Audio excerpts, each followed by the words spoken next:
start the recording. Done. Thank you, Hector. So good evening. My name is Andrew Ferreira, and this is the November 12th, 2025 Landlord Land Commission meeting. This is virtual and being recorded, and we do have an in-person forum. I would like to acknowledge Griffin Cobalt, Adrian Tamala, Sarah Lanford, David Tim are on the call. First order of business is public comment. I would like to now turn the floor over to Joseph, who is joining us this evening virtually. Joseph, the floor is yours for 3 minutes to address the commission. Thank you. Can you hear me? Yes, we can hear you perfectly. Thank you to the members of the committee for allowing me the privilege to speak today. I understand that you have a packed agenda, so I'll present my case with as much brevity and clarity as I can.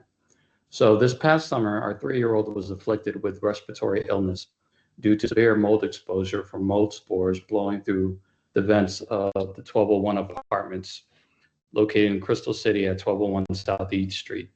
I have and shared with the building management 2 doctor's notes, including from our son's Virginia pediatrician confirming our son's illness and the root cause.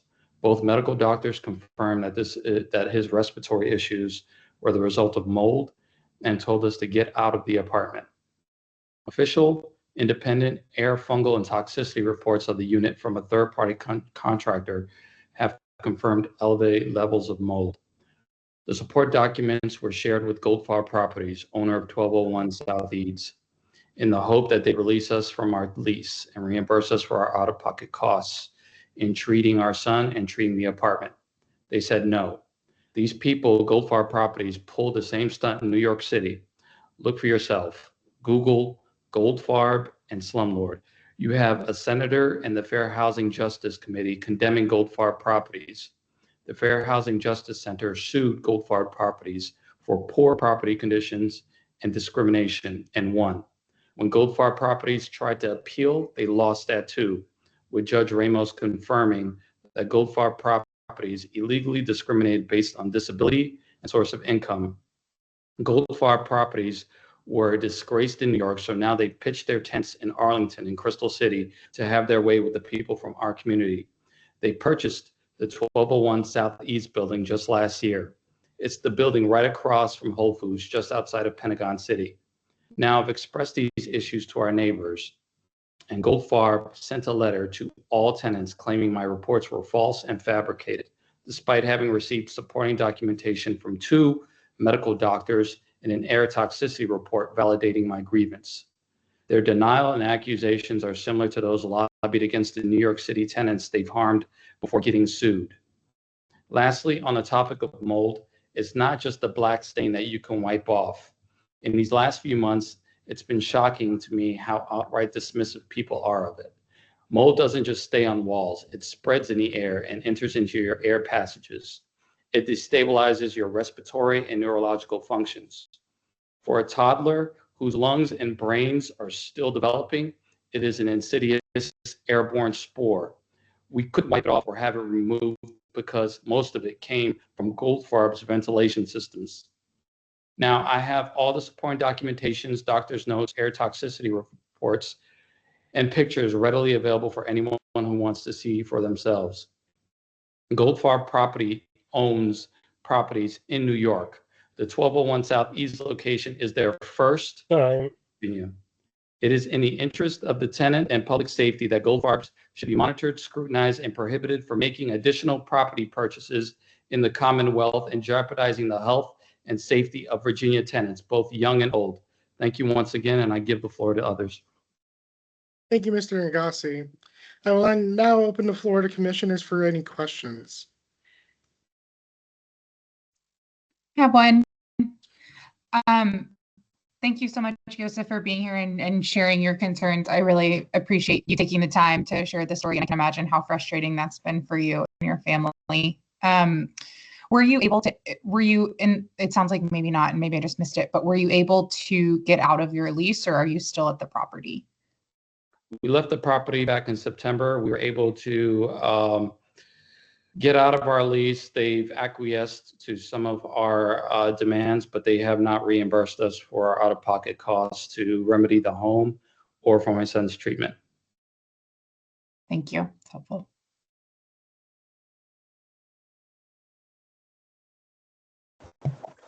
Anyone else? Hi, this is David. You mentioned that there had been some sort of cease and desist or some other correspondence from Goldfarb to you. Are you able to share that with the commission? Sure. They've their lawyer in New York had threatened to sue for defamation. When everything that I shared with the other tenants were factual. They did not pull through on that threat, namely because it was not defamation. Everything was factual. So I'm sorry, I'm hearing something in the background. But yeah, I hope that answered your question. Do you think, are they still threatening the lawsuit against you, or do you think they've dropped it? I think they're wanting us to go away. They have not followed through on those threats, but we continue to try to communicate with them on the matter of the reimbursement. Thank you. Well, the only thing I can say, I'm a regional manager here in Arlington.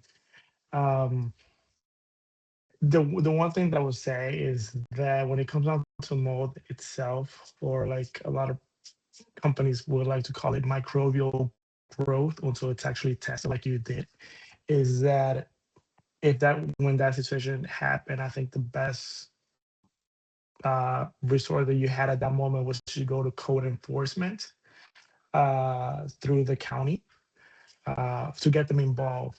Now that you're out of the unit, I mean, it's kind of hard to like pinpoint what would be the best, option. I mean, I think that if they would let you off the lease at this point, I mean, of course, it's definitely up to you what best way you want to kind of like take that on a civil suit with them. That's, in my opinion, from 13 years doing this. And also with the state code, it's mold is kind of like a gray area, right? Because like you said, and it's true, mold is everywhere. It's all about the levels. At least I can say that whenever we've had a complaint about, hey, my doctor said there might be mold in the unit, we test it. We actually go out there and test it because we want to make sure that the peaceful enjoyment of all of our units are the same for everybody.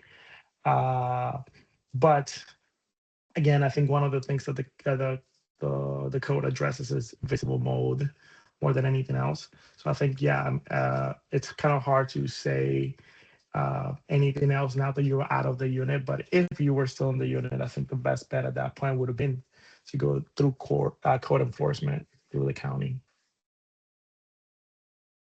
I appreciate Mr. Nagasi, when you brought this to the attention of property management, what actions did they take to rectify your issue? Initially, they ignored it. They had sent us a notice saying that if we vacated and we had to vacate the unit, if we vacated the unit, that we would be liable for 2 months of additional rent, regardless of the issue. After we left, they sort of pulled back from that, and but they still have not addressed the concern regarding son's treatment, which our medical doctors said that it would take a full year, 10 months to 12 months, 10 months to 12 months for a full recovery. And so they have not addressed those concerns, but initially they wanted to impose the 2-month penalty. But after some back and forth, they pulled away from that. Did they offer any like remediation or any kind of fix for the mold in your unit at all? Like, did they attempt to try to fix anything, or was their initial and kind of continuing response that there was no problem? No, there was, they've tried 4 attempts to remedy the mold issue. And it was just only this year when we connected the presence of mold with our son's affliction, which is why we left. Otherwise, had we known that there was a connection between his respiratory issue and the mold that was blowing through the vents, we would have left sooner. But it was about 4 or 5 times where the maintenance people would come in. They tore down our walls to get rid of the mold. They replaced our vents, all to no avail. The building is from 1980, so it's very old. The walls. There's mold everywhere. They're all over in the vents, in the walls. So they have said that they're trying to clean up or fix the place, but without a tear down, I don't know how any of that is going to be permanent.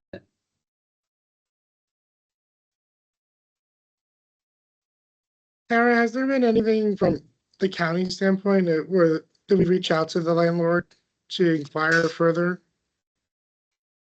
No, I haven't reached out to the landlord to inquire further. I do remember that Mr. Yagasi had sent something maybe a month ago or so. I think he sent an email to me and Hector about it, or he sent it to me and I forwarded it to Hector, but we haven't reached out to management. And I think at that time, did you ever get legal counsel, or did you ever contact like LSNV, Mr. Nagasi, or anybody about it, or even issue them a 2130, or were you already out of the unit at that time when you sent the email? We were out of the unit, but we were still on the hook at this time. We were still on the hook for the 2 months. So I don't know if technically they considered us out of the unit, but we did contact a lawyer, and they were going through a jury trial. And apparently, when I said that most lawyers, or the lawyers that we've contacted 3 lawyers, when they hear the issue of mold, they pretty much had a very dismissive or sort of lukewarm sort of reception to it. They didn't think that the case would be won, or it was worth really pursuing. So it was pretty disheartening, and so I decided to go through the legal channels myself, and yeah. So, Mr. Degassi, for a point of clarification, do you have a current case against them, or are you just in the initial stages? I went to the circuit court, but because the damages were less than 25,000, or the damages that we were seeking was less than 25,000, it got pushed down to general district, and so that's been sent. I think the subpoena was sent by the sheriff and dropped off at Goldfarb's, according to them. So we have a hearing date on the first week of January. David, I see you're unmuted. I'm sorry? I thought you were unmuted. Oh, no, I am unmuted, but I've got a mic here that I muted. Okay. Okay. Are there any other further questions from the commissioners? Okay, Karen, if we could just reach out and inquire further, and see what's going on at this facility, and then we'll see what follow-up we can do on our end. Okay, I have no problem doing that. Okay, thank you so much, Mr. Nagasi, for bringing this to our attention, and this will hopefully inform our work going forward. Thank you. Thank you. Are there any other further public comments on the call? Hearing none, we'll move forward to our first agenda item, which is the approval of the October 2025 minutes. Does anyone have any edits? Any motions on the floor? I move to approve the minutes. Motion has been moved to approve the minutes. Has it been seconded? Second. Motion has been moved and seconded. All those in favor? Aye. Aye. Aye. All those opposed? Abstentions? Motion passes. Thank you. Moving on to our next item is the electronic meeting notice. So I'll turn the floor over to Kara. So this every year you're supposed to adopt the electronic meeting notice just so you can have electronic meetings. In the notice, it says that you're allowed to have two. I'm not sure how adoption of something normally works, but it's most definitely just information for people to know. On a current work plan that we have for 2026, there are two virtual meetings scheduled, one in January and one in November. So we just want to make everyone aware of that, and also that how, I guess, the electronic meetings are supposed to be held and how quorums are determined, because they're all electronic, not for hybrid meetings. So if we're all good with adopting them, we can just go ahead and adopt them and move on to the next agenda item. So moved. Motion has been moved. Second. Motion has been moved and seconded for the adoption of the electronic meeting policy. Mhm. All those in favor? Hi. Aye. Aye. All those opposed? Okay, abstentions? Motion carries. The electronic meeting process has been adopted for 2026 future meetings. Okay, next item is the end of the year report. I believe this is back to Kara. Yeah, so work is going to get started on the end of the year report, which I hope to start working on soon and have done by January. I'm just going to, I don't know how if anyone ever seen the one from years prior, but I plan on just doing maybe a 1 or 2 page report, just highlighting some of the things that we've done at TLC and things that we've accomplished. One of the sections also highlights if any of the commissioners have served on other committees. So I know, Andrew, you're on the planning committee. Are you on that one? At the SPRC for Walgreens. I know Sarah and John served on Housing Commission subcommittees. Okay, so they were on Housing Commission subcommittees. Was anyone else on any type of subcommittee or served on any other? I don't think I was on that subcommittee. I don't think I ever got communications about that. So Oh, okay. just heads up. Oh. Yeah. I can Maybe confirm I'll I find out. definitely was. John, you were? Yes. Okay. And technically I'm Andrew's backup, so if you want to include 1+ for me, just gotta milk it as much as I can. Okay, did anyone else serve on any other subcommittees or anything else? All right, so that's John and Andrew.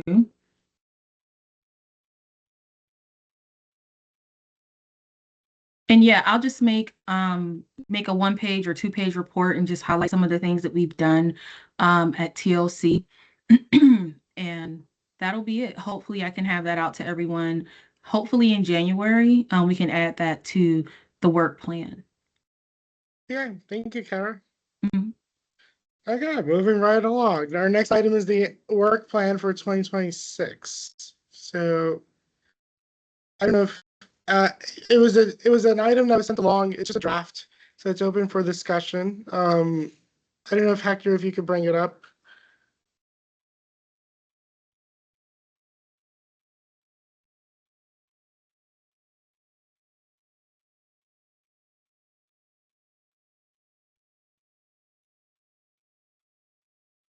Or Kara, if you have the item.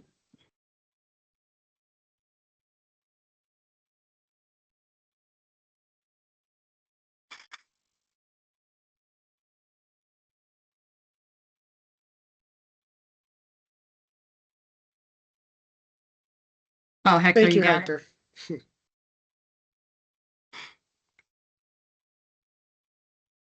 Okay. Any comments? I believe it was sent last week, so. Yeah, I took a look at this. I'm just excited for the code enforcement deep dive. So thanks to whoever put that on there. I think it'll be helpful. It's our hope. I'll do as Kara and I would do as much work behind the scenes to ensure that we do have that meeting. The one comment that I will make is that for the evictions update, I know that we just had Heather and Ben Apps. Do we want to have that eviction update in January, or do we maybe want to push it down to maybe a June or July meeting, since we just had them do an evictions presentation? What I was envisioning was more so just where the numbers are before we go into the budget recommendations, Okay. since so not necessarily what we just did, since that was a further deep dive. Mm-hmm. What I was envisioning was just where we are, because I know they said the funds were depleted rather quickly, so that if we need to make any recommendations to the regarding FY, I guess it would be 27. At least we have that information going into March. Okay. So we can leave that one there. Hector, can you hear me? Are we doing anything with relocation? Or we have any relocation updates that we want to add in for January?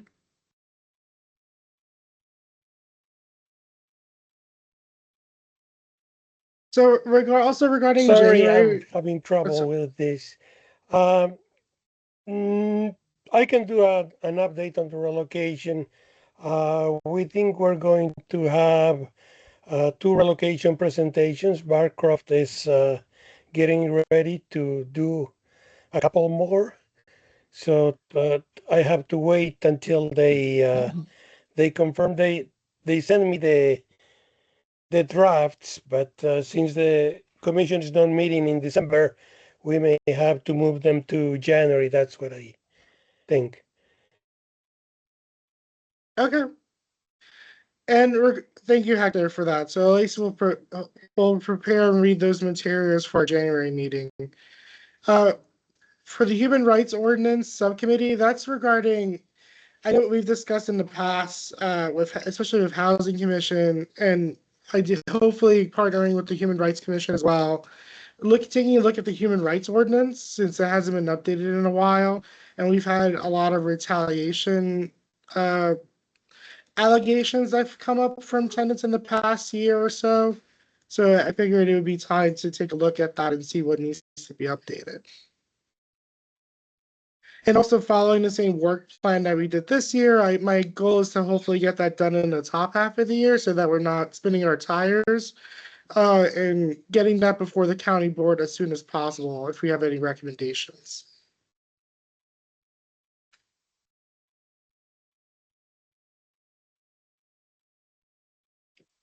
Oh, no worries, Kristen. I saw you coming on and off. I figured it was technical difficulties. Yeah. So, Hector, are you saying that the Barcroft is coming forward in January? I'm assuming because they send me drafts. So when they send drafts, they are ready to present them. I guess they are intending to do the presentation in December, but since there is no commission meeting, it will be until January. Okay, so I guess it's up to the commission. If you, I initially would thought, because normally January is a lot of snow or cold weather issues, and that like this past time, would we rather move that to be in person since we're considering the Barcroft? Or do you think it would be more accessible if we keep it virtually?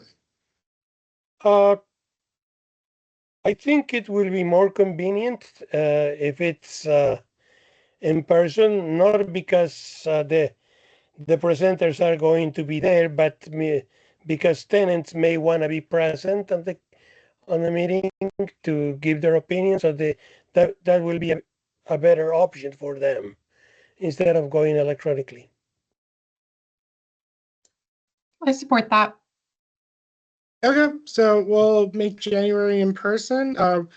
Could we also make sure that a representative of the Tenant Association and also Saul are present? I believe he's been working with that group.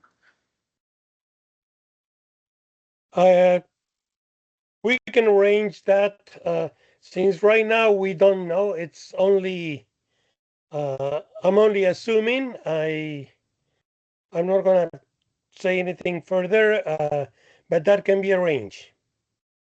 Okay. Any other comments? February, ideally, the budget is usually published in February, so hopefully we can discuss the budget then, and then I can present on it in March. I think last year was a quicker turnaround since we only met the week prior to when we were scheduled to go before the county board.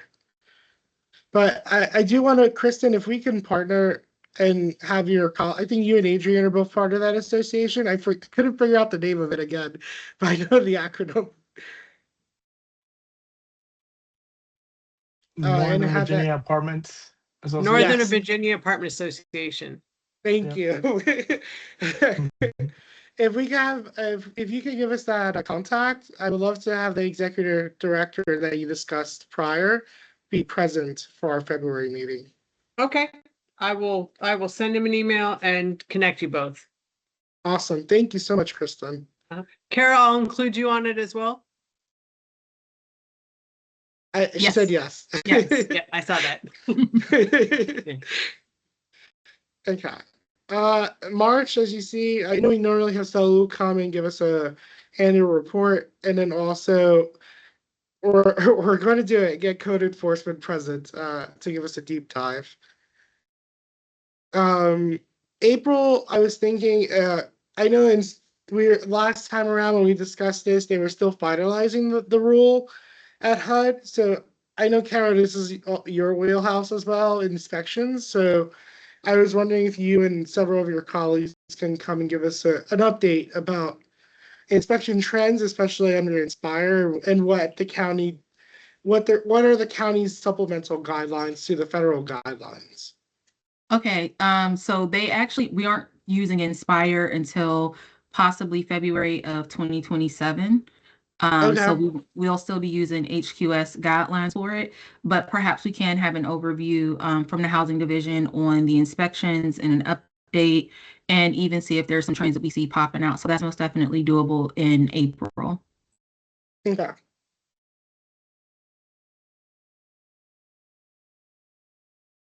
And then in May is ideally I feel like we heard a lot from HC, but not from other affordable housing organizations in the county. So I was figuring out if we should maybe invite True Ground to present their properties and what trends they are noticing in the market.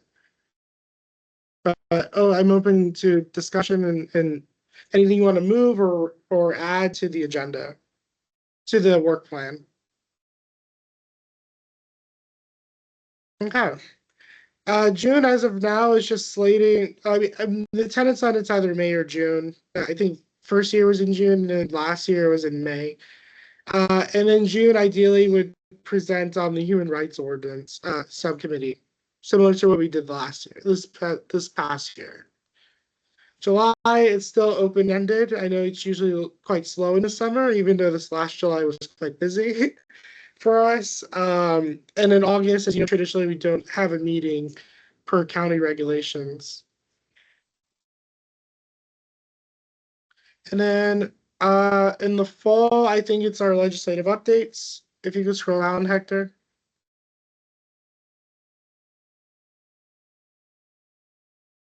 And then October, it's still open-ended, and then November meet virtually in our end of the year report.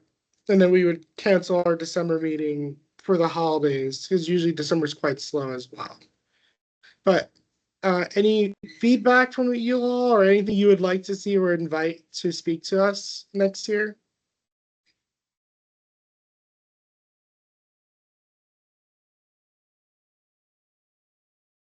If not, I think then Kara, I guess we'll proceed with this work plan moving forward. And then we'll adjust accordingly as things come up.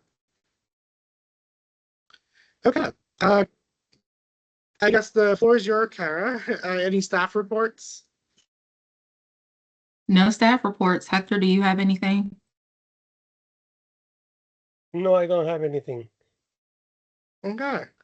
Well, I do want to take the time because acknowledge that this is David's last meeting with us. I want to thank him for his service, even though we did do something more extended in May. But David, if you have any good parting words for us, the floor is yours. No, I'm just so grateful to get to work with everybody here over the years. Some of you, like Kristen, I worked with the entire time I was on the commission, and I just came up to this meeting, and Bree asked me, my wife asked me, how many years it had been, and it's been over 6 years. I think I joined in 2019, so I'm really grateful to have the opportunity to serve Arlington. I love Arlington. It's been my home for over 10 years, and it'll be my home for the foreseeable future. And I'm proud of what I've been able to do on the commission, and I'm excited about where you all will continue to take it after I'm gone. Thank you, David, for your service. I know you'll be truly missed, but I'm sure you'll still be a friend of the commission and nearby for any any tidbits or advice you could offer us in the future. So happy to do that. Yep. Okay, well, with that, that is our complete agenda. I will turn the floor over to anyone for a motion. Move adjournment. Second. Motion has been moved and seconded to adjourn. All those in favor? Aye. All those Aye. opposed? Motion carries. The commission is now adjourned. Thank you all for your time, and we will see you in January 2026. Have a happy new year. Happy Merry holidays, Christmas, happy holidays, and Thanksgiving. All right, Happy thank Happy you. holidays.